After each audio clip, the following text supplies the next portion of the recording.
ಉತ್ತರ Karnataka morning news ರೌಂಡಪ್ಗೆ ಸ್ವಾಗತ. ನಾನು ಪ್ರಿಯಾಂಕಾ ಶ್ರೀಗುರು. ಬನ್ನಿ ಕ್ವಿಕ್ಕಾಗಿ ನೋಡೋಣ ಇಂದಿನ ಪ್ರಮುಖ ಸುದ್ದಿಗಳನ್ನು. ಧಾರವಾಡ ರೈಲ್ವೆ ನಿಲ್ದಾಣವು 17.1 ಕೋಟಿ ರೂಪಾಯಿ ವೆಚ್ಚದಲ್ಲಿ ಪುನರಾಭಿವೃದ್ಧಿಗೊಂಡಿದ್ದು ಪ್ರಧಾನಿ ಮೋದಿ ಉದ್ಘಾಟನೆ ಮಾಡಿದರು.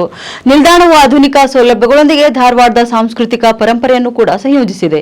ಇನ್ನು 1936ರಲ್ಲಿ ಮದ್ರಾಸ್ ದಕ್ಷಿಣ ಮರಾಠ ರೈಲ್ವೆ ವತಿಯಿಂದ ಸ್ಥಾಪನೆಯಾದಂತಹ ಧಾರವಾಡ ರೈಲ್ವೆ ನಿಲ್ದಾಣವು ತನ್ನ ಐತಿಹಾಸಿಕ ಮಹತ್ವದ ಜೊತೆಗೆ ಆಧುನಿಕತೆಯ ಸಂಕೇತವಾಗಿ ಮರುರೂಪ ಪಡೆದಿದೆ.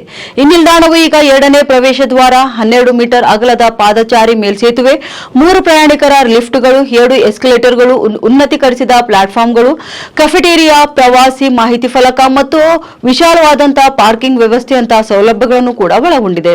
ನಿಲ್ದಾಣದ ಗೋಡೆಗಳು ಮತ್ತು ಸುತ್ತಮುತ್ತಲಿನ ರಸ್ತೆಗಳ ಗೋಡೆಗಳ ಮೇಲೆ ಉತ್ತರ ಹಾಗೂ ದಕ್ಷಿಣ ಕರ್ನಾಟಕದ ಕಲೆಗಳನ್ನು ಬಿಂಬಿಸುವಂತಹ ಚಿತ್ರಕಲೆಯ ಚಿತ್ರಣಗಳು, ಅಲಂಕಾರಿಕ ಸಸ್ಯಗಳಿಂದ ಕೂಡಿದ ಉದ್ಯಾನವನದಂತಹ ವಿನ್ಯಾಸವು ಪ್ರಯಾಣಿಕರ ಗಮನ ಸೆಳೆಯುತ್ತಿದೆ. ಈ ಆಧುನಿಕ ವಾಸ್ತುಶಿಲ್ಪದೊಂದಿಗೆ ಧಾರವಾಡದ ಸಾಂಸ್ಕೃತಿಕ ಪರಂಪರೆಯ ಸಂಯೋಜನೆಯು ನಿಲ್ದಾಣಕ್ಕೆ ವಿಶಿಷ್ಟ ಸೊಬಗು ತಂದಿದೆ ಎಂದು ಪ್ರಯಾಣಿಕರು ತಿಳಿಸಿದ್ದಾರೆ.